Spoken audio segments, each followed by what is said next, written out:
Shalom, shalom, Bwana Yesu asifiwe. Ninakushukuru sana wewe ambaye umejiunga pamoja na mimi kujifunza neno la Mungu katika wasaa huu. Kwa majina naitwa Veronica Olela, karibu sana. Na siku ya leo unaenda kukutana na Mungu na unaenda kuona Mungu anavyoenda kukutendea kwa habari ya sauti yake. Lakini sio hivyo tu, pengine kuna ombi ambalo umekuwa ukimuomba Mungu na siku hii ya leo unaenda kupata majibu ya hilo ombi lako. Unaenda kupata majibu ya yale maswali yako. Bwana Yesu asifiwe sana. Na siku ya leo tunaenda kujifunza kuhusiana na vita na Nabali. Bwana Yesu asifiwe. Vita na Nabali. Haleluya, haleluya. Tuombe. Katika jina la Yesu Kristo ninakushukuru Mungu, asante kwa ajili ya nafasi na wakati huu. Roho Mtakatifu karibu, ukaseme nasi na ukazungumze nasi. Naomba kwa mguse mtu huyu ambaye anasikiliza saa hii na wakati huu, katika jina la Yesu Kristo. Amen. Haleluya. Vita na Nabali. Kabla tujaendelea kwenye somo hili, na kusii wewe ambaye hujasubscribe ukasubscribe, lakini ukashare video hii pamoja na mtu mwingine, jirani yako, rafiki yako, kwenye group lako, share na mtu mwingine, lakini pia ukapate kulike video hii. Mungu akubariki sana. Kwa wewe ambaye unataka kutoa matoleo, namba za matoleo ziko hapo chini. Kuna namba ya Yas pamoja na namba ya Vodacom. Karibu sana na Mungu akubariki sana pale ambapo unanyosha mkono wako kwa ajili ya kumtolea yeye kwa ajili ya utumishi na huduma yake na madhabahu yake. Bwana Yesu asifiwe sana. Vita na Nabali. Nabali, neno Nabali ni jina. Na Nabali maana yake ni mpumbavu. Yaani huyu mtu alikuwa amepewa jina mpumbavu. Unajua katika Biblia watu walikuwa wakipewa, sasa sijui tuseme ni Biblia au useme ni kwa Wagiriki au Waisraeli au watoto wa Yakobo, walikuwa wakipewa jina na kila jina lilokuwa linapewa linakuwa na maana. Yaani hakuna mtu aliyekuwa akipewa jina ambalo halina maana. Na mara nyingi jina hilo lilikuwa likitembea na maana ya jina ile ilikuwa likitembea na future ya yule mtu. Kwa hiyo hii Nabali maana yake ni mpumbavu, mtu mpumbavu. Kwa hiyo alipewa jina hili Nabali kama mtu mpumbavu. Hata hii leo kuna majina ambayo watu tumepewa, sio yote, lakini majina ambayo watu tumepewa yanaenda sambamba na future yetu. Umeona? Kuna mtu unakuta anaitwa Mtupeni, yani kwa hiyo yeye kila mahali anapokuwa anaenda yeye anatupwa. Yeye kila akienda anatolewa nje. Bwana Yesu asifiwe sana. Sio majina yote. Maana kuna watu wengine wanaitwa Dhahabu na sio Dhahabu, wengine wanaitwa Lulu sio Lulu, wengine wanaitwa Furaha hawana furaha. Lakini wengine ni wanaitwa Nuru lakini maisha yao yote yamejaa giza. Kwa hiyo inategemea. Adui akiamua kutaka kuchukua jina lako na kulitumia kinyume na wewe analitumia. Kwa hiyo huyu Nabali jina lake lilibeba future.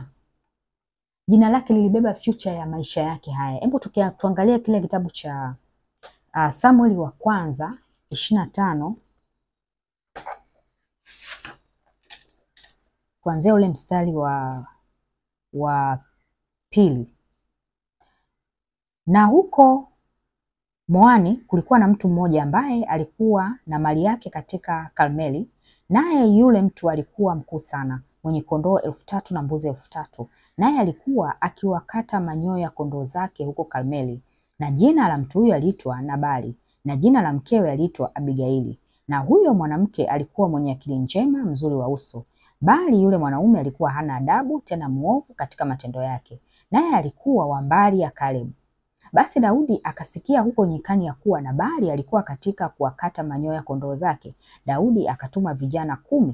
Daudi naye akawaambia hao vijana, kwaeni mwendeni Karmeli na kumwendea huyo Nabali ili mumsalimie, na hivi ndivyo mtakavyomwambia: haya, aishie salama, amani na iwe kwako, na amani nyumbani kwako, na amani kwao wote ulionao. Nami sasa nimesikia ya kuwa una watu wanaokata manyoya kondoo zako. Haya, wachungaji wako wamekuwa pamoja nasi, wala hatukuwadhuru, wala hawakukosa kitu wakati wote walipokuwako huko Karmeli. Waulize vijana wako, nao watakuambia. Basi na wakubaliwe vijana hawa machoni pako, kama tumekujia katika siku ya heri. Uwape na kusii chochote kitakachokujia mkononi. Uwape watu watumwa wako na mwanao Daudi. Basi walipofika vijana wake Daudi wakamwambia Nabali sawasawa na maneno hayo yote kwa jina la Daudi, kisha wakanyamaza. Naye Nabali akawajibu wale watumishi wa Daudi akasema, huyu Daudi ni nani?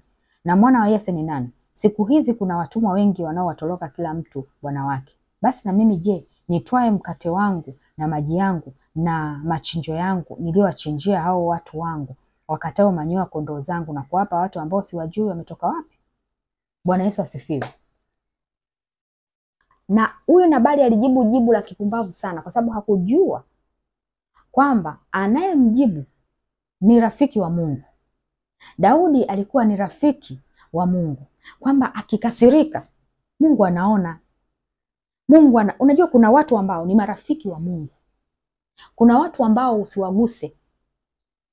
Bwana Yesu asifiwe. Kuna watu ambao Mungu amewakubali. Kwa hiyo unapowagusa unakuwa umegusa mboni ya jicho la Mungu. Unapowagusa, unapowasema, unapowang'onga, unapowafanyia ubaya, hila bila sababu, Mungu atakuadhibu wewe. Bwana Yesu asifiwe. Huyo Nabali alikuwa mpumbavu kwa sababu hakulijua hilo. Alienda kujibu kwa upumbavu. Kwanza alikuwa na nani mbili. Kwanza alikuwa hana adabu, kitu cha kwanza. Alikuwa hana adabu, lakini licha ya kuwa hana adabu alikuwa ni mwovu. Kwa hiyo alikuwa hana adabu, inamaanisha kwamba hii ilikuwa ni karakta yake. Mtu ambaye hana adabu na mwovu ni mpumbavu. Na hata Biblia inasema Biblia inasema kwamba mpumbavu yeye hujenga nyumba yake katika mchanga. Kwa hiyo mvua ikija, ile nyumba lazima itapata misukosuko na kuanguka. Inamaanisha huyu mtu mpumbavu anaweza akaweka imani yake katika misingi isiyo ya Kristo. Yaani akawa ni mtu wa imani lakini bado anafanya uovu. Ni mtu asiyekuwa na adabu. Biblia inasema huyu ni mtu mpumbavu, na tena amejenga nyumba yake katika mchanga, wala hajajenga katika uimara. Inamaanisha kwamba misuko inapokuja, huyu mtu lazima atapata msukosuko. Lazima atakata tamaa. Lazima ataacha wokovu. Bwana Yesu asifiwe. Hata kama ni biashara, ataacha biashara, ataacha kazi, ataacha wokovu. Atasema wokovu ni kitu gani? Kwa sababu msingi aliojengwa hukuwa msingi imara, hakuwa msingi wa Kristo. Kwa hiyo huyo alikuwa hana adabu. Inamaanisha kwamba alikuwa ni mtu ambaye anajibu ovyo ovyo, anajibu vibaya. Na wapo watu kama hao ambao wakiwekwa katika nafasi wanatumia zile nafasi vibaya. Yaani mtu amewekwa amekuwa mtu wa reception. Kazi yake ni kupokea watu. Lakini anajibu vibaya, anajibu kwa kukosa adabu. Yaani kabisa utaona huyu mtu majibu yake ni majibu mabaya. Bwana Yesu asifiwe. Anakosea adabu Mungu. Anakosa adabu. Wewe umeomba kazi. Umeomba muda mrefu sana. Mungu amekupa kazi. Umepata kazi. Lakini badala ya kutunza ile kazi uliyopata, wewe unaanza kufanya vitu vya ajabu ajabu ili kutaka kuiondoa ile kazi. Utakuja siku kumjibu mtu ambaye sio. Kuna klipu moja nilikuwa ninaiangalia.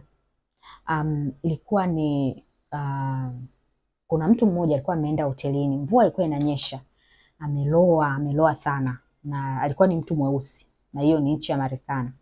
Kwa hiyo alipofika pale kwenye ile hoteli, yule ambaye ni receptionist ni mzungu.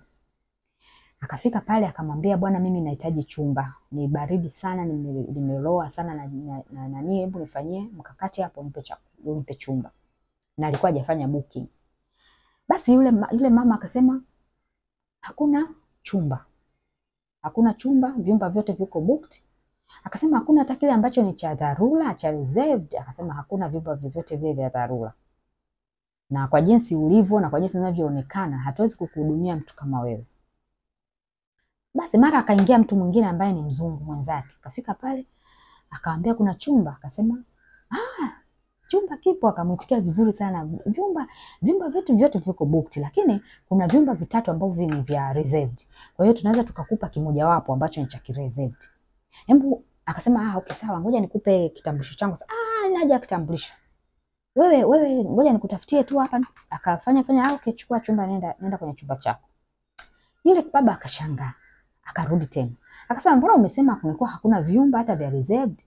Akasema hakuna vyumba bwana, hakuna vyumba vya reserved kwa mtu kama wewe. Kwa sababu mtu kama wewe unaonekana tu kwamba huna hela. Kwa hiyo ni bora utoke uende kwenye hoteli ambazo zina maana anajua kabisa watu ambao hawana hela, akifika kule cha kwanza ataiba kila kilichomo mle ndani. Wataiba mataulo. Waka ataona mazuri kuliko alionao nyumbani. Atachukua mataulo, atachukua sijui perfume, atachukua, watu wanaibaga hadi pasi kwenye hoteli. Ataenda kuchukua hadi pasi, anaondoka naye. Yaani mtu anaingia kwenye hoteli anatamani achukue kila kitu, anatamani achukue hata maduveti, sema tu kwa sababu pale watamuona hata nani. Kwa hiyo akasema wewe hapana, hatutakuona nini. Kwanza unaonekana kabisa hauna hata kitambulisho. Sasa mbona yule umemuingiza hata bila kitambulisho? Akasema hapana, watu kama wewe hatuwaruhusu. Akasema mimi nimevaa vizuri, ni mzuri, lakini sema tu kwa sababu nimetoka kwenye mvua, au unanikatalia kwa sababu mimi ni mtu mweusi. Akasema wewe sio kwa sababu ni mtu mweusi. Nimekukatalia kwa sababu unavyoonekana tu, unaonekana kama mwizi. Yaani hufai katika hadhi ya ofisi ya hoteli. Basi akaondoka. Akasema mimi lakini kesho nina kikao muhimu sana. Ni bora ninaenda. Akasema hapana, hata kama una kikao muhimu tafuta hoteli zingine huko ambazo ziko katika hadhi yako. Basi akatoka. Kesho yake kulikuwa na kikao. Wakasema wakawa wamejiandaa, wanajua kabisa kwamba kuna mtu mkubwa anakuja, mwenye hoteli ambaye ndo anakuja kwa ajili ya kufanya kikao na pengine kufanya appraisal ya watu. Basi wakati wanasubiri, anashangaa anaingia yule mteja ambaye jana alimjibu vibaya, amevaa suti, anaingia pale. Kumbe ndo alikuwa mwenye hoteli. Kwa hiyo alimjibu vibaya na alikosa kazi. Bwana Yesu asifiwe sana. Kwa hiyo ule upumbavu wako unaweza ukakusababishia ukakosa muujiza wako kwa sababu ya kukosa adabu. Unakosa adabu, unamwangalia mtu, unamdharau kwa namna alivyovaa, unamdharau kwa appearance ya nje, lakini humjui. Hutakiwi kudharau mtu. Yaani hutakiwi kumdharau, kumwangalia mtu na kudharau kwa appearance ya nje, kwa sababu kuna watu ambao huwa hawana huka ya kuvaa kwa kutoka sana. Unakuta mtu mwingine anayohuka yani yuko radhi asile, lakini apige suti akiwa na njaa. Wapo watu hao. Na kuna mtu mwingine hana hiyo huka. Mwingine ana pesa yake anahifadhi mahali, mwingine ni ile tu kutokujua kuvaa. Ni ile tu anatoa hajui kuvaa, sio mtu wa fashion sana. Yaani mfano kama mimi sio mtu wa fashion sana. Yaani najisema mimi mwenyewe sio mtu wa fashion sana. Kiasi ambacho labda unisaidie kununua nguo ndio nitavaa, au unikumbushe kwamba Vero, sasa hivi hebu acha kununua hiki hapa, ununue nguo. Unikumbushe. Kwa hiyo kuna watu ambao unakuta wako wa namna hiyo. Sasa utawachukulia wale watu na kuwashusha chini, wakati sivyo hivyo walivyo. Umewekwa mahali ambapo ni kanisani, ni sehemu ya kiroho. Watu wanaokuja wanahitaji huduma ya kiroho. Unahitaji kuwahudumia vizuri kwa upendo, na sio kuwatukana na sio kuwarudisha. Wengine unawatukana ni watumishi wa Mungu, wamekuja pale, wana kibali cha Mungu. Unapofanya vile, wewe unaondoa kibali kwenye maisha yako. Mambo yako yaendi, wewe kila siku unaombewa, lakini hujui kuna shida gani katika maisha yako. Shida ni tabia ulionayo. Bwana Yesu asifiwe. Ile kukosa kwako adabu, kuto ku-acknowledge kwamba ninaongea naye huyu mtu ni mtu aliyenizidi umri. Mtu aliyenizidi mambo mengi. Yaani hata katika Biblia watu wote waliozidi umri wanatakiwa uwape heshima. Bwana Yesu asifiwe. Heshima haiko kwenye kusalimia mtu. Heshima ipo katika yale matendo. Heshima ipo katika kule kurespond. Heshima ipo katika kuongea na mtu. Heshima ipo katika kumjibu mtu. Bwana Yesu asifiwe. Kwa hiyo unaweza ukakosa vitu vingi kwa sababu ya kukosa adabu. Lakini jambo lingine ni kwa ajili ya uovu. Kwa ajili ya uovu. Uovu unaweza ukakufanya wewe uonekane mbele za Mungu ya kwamba ni mpumbavu. Una akili. Neno la Mungu linasema azinie na mwanamke hana akili. Yaani wewe kama ni mzinzi, haijalishi wewe ni nabii, haijalishi wewe ni mchungaji wa kanisa kubwa, haijalishi unatoa mapepo, Mungu anakuona kama huna akili. Ndicho Mungu anakuona. Anakuona huna akili kwa sababu ya uzinzi wa kuzini na watu. Tukiangalia kwenye ile Warumi 1:29.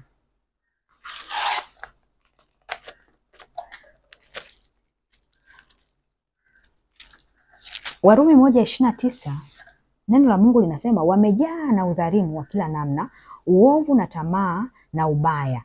Wamejawa na husuda na uuaji na fitina na hadaa, watu wa nia mbaya, wenye kusengenya. Yaani haya mambo yote ni maovu. Bwana Yesu asifiwe. Ambayo haya maovu utayafanya yatakuja kuimpact kizazi chako. Unajua Mungu akisema muovu, inamaanisha yale yanayoyafanya yanaenda kuimpact hadi kizazi chake. Kwa hiyo mtu mpumbavu ni yule ambaye anasababisha maisha magumu kwake mpaka kwenye kizazi chake. Bwana Yesu asifiwe. Kwa hiyo hii pia ni roho ya kipumbavu ambayo inaweza ikamuingia mtu. Roho, ndio maana nimeita roho ya Nabali, ambayo hiyo roho ya Nabali ni kama unapambana nayo, unakuwa na vita nayo. Hii ni inaingia, na kuna wakati mwingine mtu unaweza ukamuombea hiyo pepo likatoka kwa ajili ya hiyo roho ambayo imemuingia ya kukosa adabu na roho ya kufanya uovu. Yaani kusababisha kufanya mambo ambayo yanaenda kuimpact na kuathiri hadi kizazi chako. Bwana Yesu asifiwe. Na unaweza ukaingia vitani na hii roho ya Nabali, yani roho ya upumbavu na uovu na kutokuwa na adabu.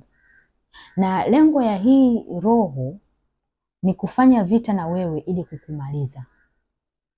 Kwa hiyo roho hii inaweza ikakuvamia kwa ajili ya kukumaliza, kwa ajili ya kukumaliza kuondoa hiyo kazi yako, kwa ajili ya kukumaliza kutoa katika ndoa. Kwa hiyo itakuingizia hii roho, utakuwa kwenye ndoa wewe una adabu, una heshima. Neno la Mungu linasema wake watiini waume zenu, wanaume wapendeni wake zenu. Sasa utakuwa huna utii. Hata kama unamsaidia mume wako kufanya baadhi ya mambo ya kiuchumi, haimaanishi ukose utii kwake. Bwana Yesu asifiwe. Yatakia kupasa uendelee kuwa mtii kwake, unless kile ambacho anakifanya ni kinyume na Mungu na mapenzi ya Mungu, anakutaka ufanye jambo ambalo litamkosea Mungu. Hapo hutakiwi kulifanya. Hapo hutakiwi kufanya kabisa, kwa sababu sasa utakuwa umeenda kwenye namna nyingine tena ambayo Mungu anasema kwamba unatakiwa kumpenda yeye kabla hujapenda watu wengine.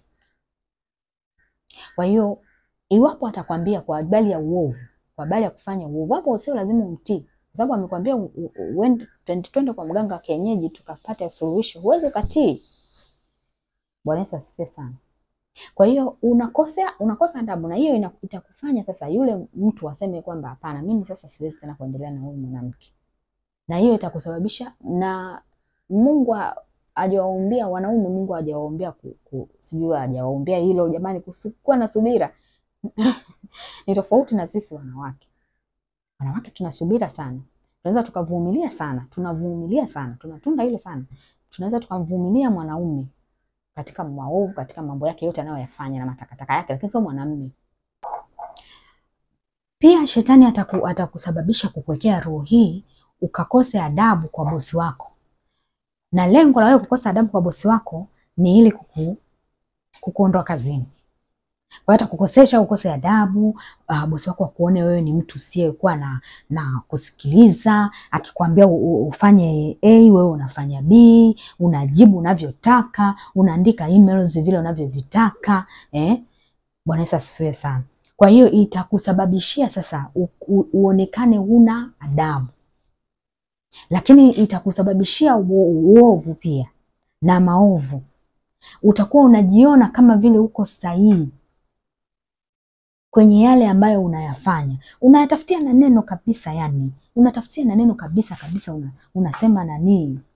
Kuna mtu mmoja hivi alinisimulia, kulikuwa kuna mama mmoja hivi alitoka hivi, ni baba mmoja hivi alitoka akaenda mbele ya kanisa kwa ajili ya kutoa ushuhuda.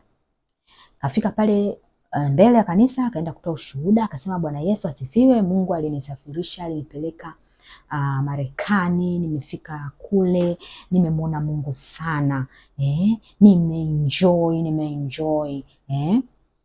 Maana neno la Mungu linasema kwamba kunywa waini yako uwe mchangamfu. Kwa hiyo nilienjoy sana. Kwa hiyo sasa watu ambao ni walevi hutumia Biblia kujustify ule ulevi wao.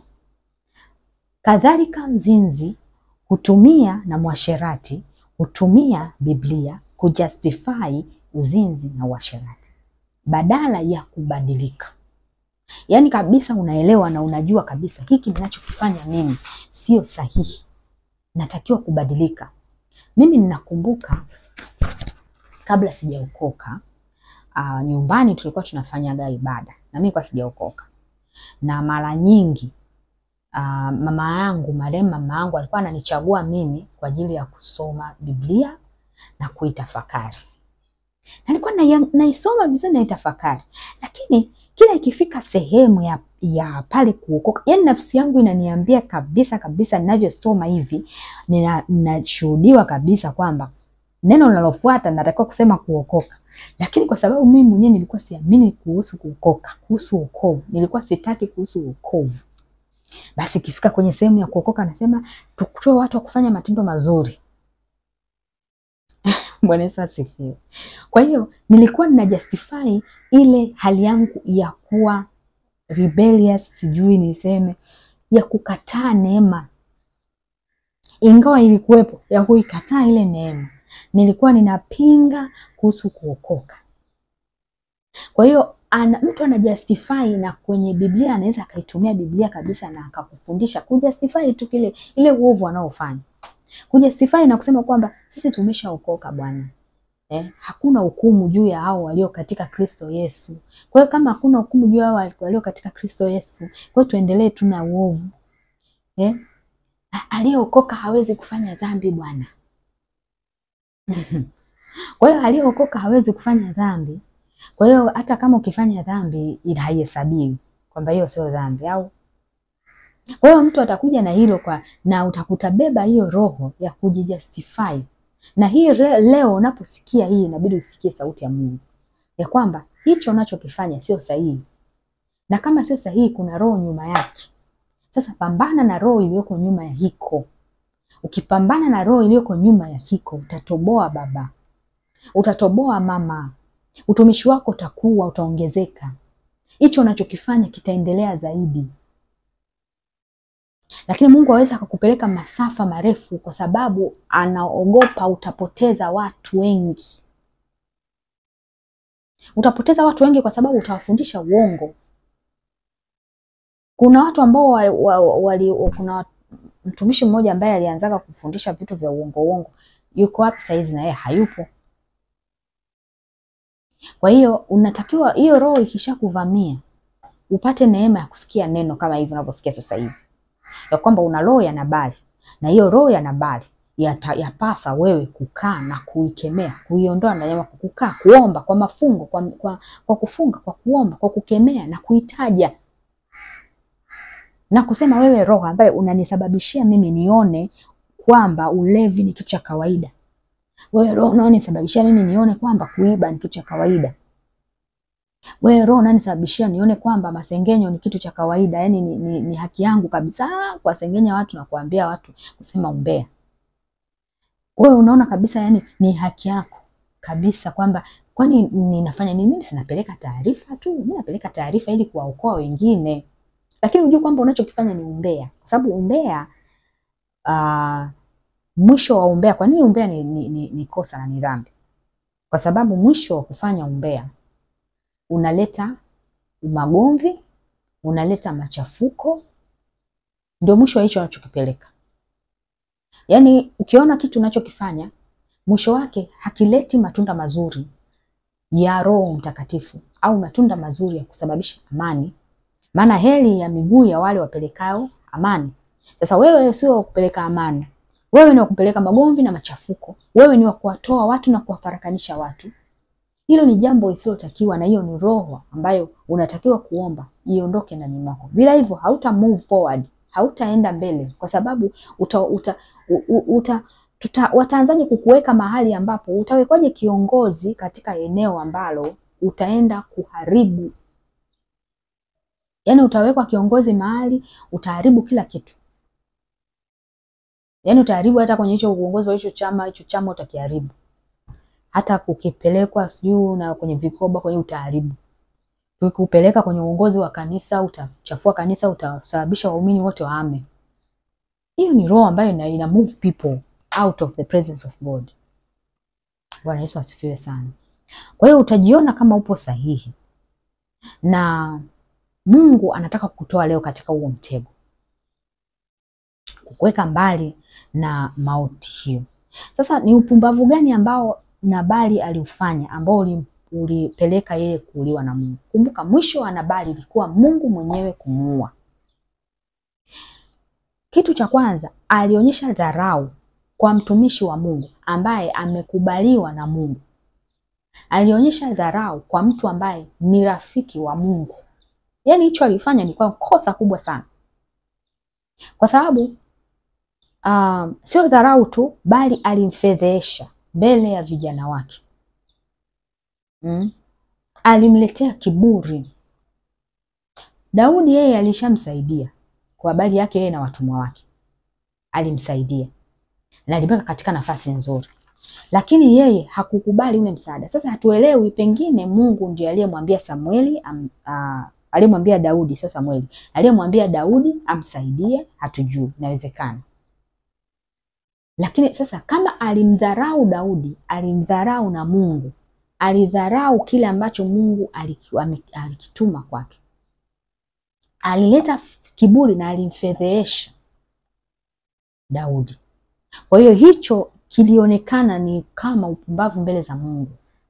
Ingawa mke wake alienda akaomba msamaha, akafanya nini, mke wake alikuja akapata kibali mbele za Mungu na akapata kibali kwa Daudi. Lakini Mungu unapokosea, kuna mtumishi mmoja hivi alisema, alishawahi kutoa ushuhuda wake. Akasema kuna mtu mmoja alisema maneno ya kumsingizia, maneno magumu sana. Alisema maneno magumu sana kuhusu yeye. Alivyosema yale maneno na yeye aliyapokea, aliyasikia, yakauguza moyo wake sana. Na Mungu akaona hilo. Kwa hiyo kilichotokea, yule mama akapata shida. Sasa sijui ni shida, nafikiri ni alipata ukichaa au alipata kuna shida fulani yule mama aliipata. Na akagundua kwamba hii shida nimeipata kwa sababu ya haya maneno niliyoeneza ya uongo ya mtumishi wa Mungu. Kwa hiyo akarudi akaenda mpaka kwa mtumishi wa Mungu. Akamwambia mtumishi wa Mungu, mimi nilisema 1 2 3. Naomba unisamehe. Mtumishi wa Mungu akasema, mimi nimekusamehe. Mimi siwezi kuweka tena ndani yangu kinyongo, nimeshakusamehe.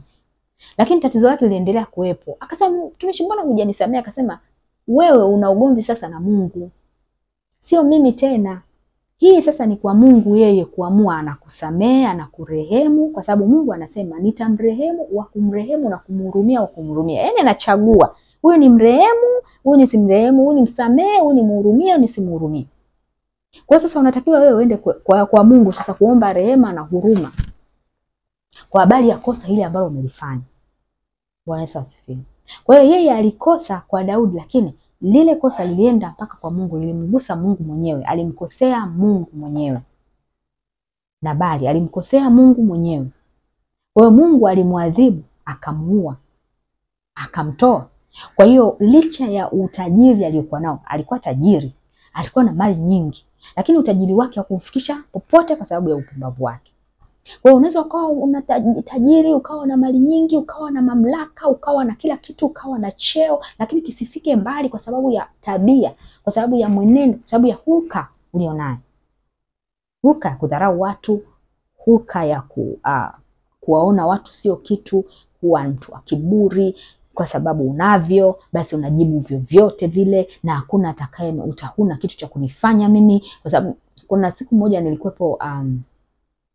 nilikuwa nampokea mgeni mmoja hivi. Sasa nilipokuwa nampokea, yeye alichukua, yani alipokuwa anakuja alikuwa ni karibu tu, lakini yeye akaamua kuchukua pikipiki. Sielewi aliongea na nini na yule, lakini mwisho wa siku alikuja mpaka pale. Walikuja mpaka pale mimi nikawa naongea na yule mtu, nikamwambia bwana, ulichokifanya sio kizuri. Unatakiwa kumshauri huyu kwamba wewe vuka tu hapo paka hapo.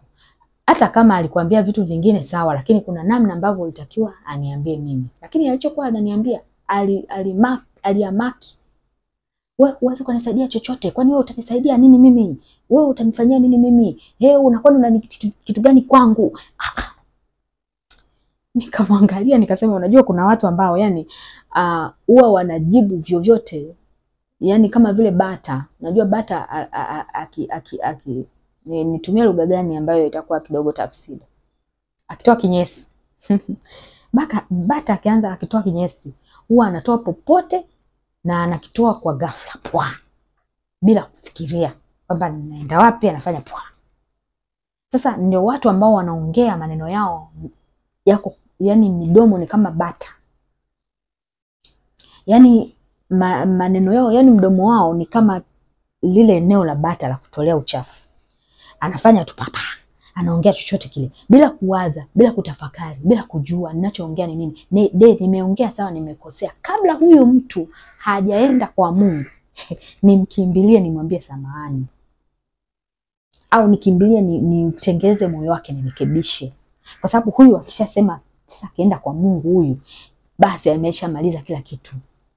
Ndio maana neno la Mungu linasema kabla hujatoka hujaenda kuchukua mkono wako kwenda kutoa sadaka, patana kwanza na mdeni wako. Sasa mdeni sio kwamba anakudai pesa, amekukopa.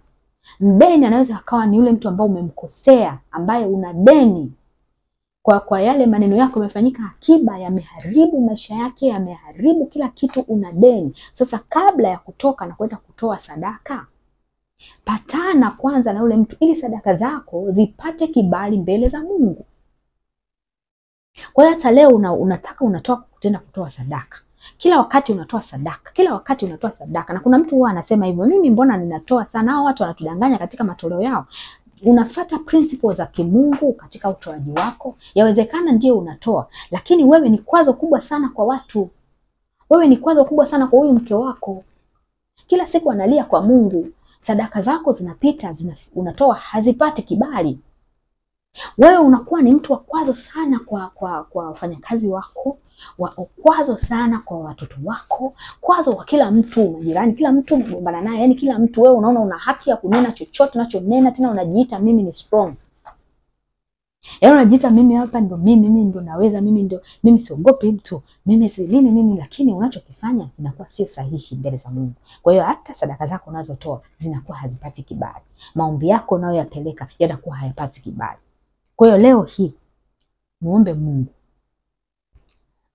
akusamehe. Lakini ukiwa unaona kabisa kuna mtu umemkwaza na inajulikana kabisa na yeye anaona kabisa jinsi ulivyomkwaza, mfuate. Muombe msamaha. Patana naye. Jishushe. Huwezi kuomba msamaha, tafuta namna ya kuonyesha kwamba umejirudi. Bwana Yesu asifiwe. Maana mfano kama mke mwingine hawezi kwenda kwa mke wake kuomba msamaha. Lakini unaweza kufanya kitu kaonyesha amejirudi, ukamnunulia zawadi, ukamnunulia vitu ambavyo vitamfurahisha na atasahau kile ambacho umemfanyia. Kwa sisi wanawake tunasahau kwa namna hiyo. Tunasahau kwa kupewa. Ukishagusa hisia zetu, ile hisia ambayo ilikuwa negative inaondoka, inabaki hisia njema. Bwana Yesu asifiwe sana. Kwa hiyo unaweza kufanya hivyo na pia ukaomba Mungu ukiwa unajua kabisa kwamba kuna hii roho inafanya kazi ndani yangu. Basi unatakiwa kumuomba Mungu, unatakiwa kuikemea, unatakiwa kuikemea hiyo roho, itoke, ikuachie. Bwana Yesu asifiwe sana. Kwa hiyo usipofanya hivyo, hii roho itaendelea kukuletea vita. Hii roho itaendelea kusababishia vita katika kila eneo la maisha yako. Kila eneo la maisha yako utakuwa unaona kuna vita, kuna vita, kuna vita. Kwa sababu hii roho ambayo iko ndani iko katika maisha yako. Bwana Yesu asifiwe sana.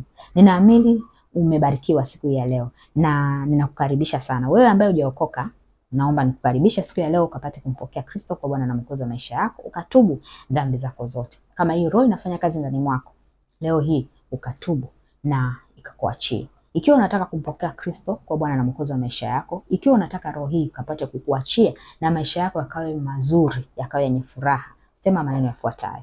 Sema: Bwana Yesu, ninakuja mbele zako. Mimi ni mwenye dhambi.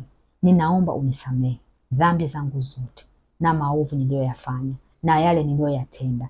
Nimekukasirisha sana kwa kuwakasirisha watoto wako, kwa kuwasirisha wana wako, kwa kuwakasirisha watumishi wako. Baba, nimetenda dhambi. Leo hii ninaomba unisamehe dhambi na uovu wangu wote. Futa jina langu kwenye kile kitabu cha hukumu. Andika jina langu kwenye kitabu cha uzima. Ninaomba unirehemu. Ninaamini kwamba Kristo alikuja duniani na ukafa msalabani kwa ajili ya dhambi zangu zote. Ninaomba Bwana, ninaamini kwamba wewe ni Mungu, wewe ni mwana wa Mungu. Ninaomba leo ukanisaidie, unipe Roho wako Mtakatifu. Dhambi sinishinde, majaribu yasinishinde, katika jina la Yesu Kristo.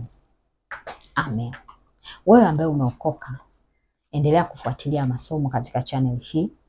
Lakini kama unahitaji kufundishwa zaidi, utawasiliana na mimi kwa habari ya kufundishwa zaidi. Lakini pia unatakiwa kusoma neno la Mungu, kusoma Biblia mara kwa mara. Kuwa mtu wa rohoni zaidi kuliko wa mwilini. Tafuta sana nguvu za Mungu, mwambie Mungu, ninahitaji kuona nguvu za Roho wako Mtakatifu. Kwa hiyo utasaidika, kwa sababu Roho wa Mungu atakuwa akikuongoza katika kila jambo na tendo. Bwana Yesu asifiwe sana. Amen. Ubarikiwe.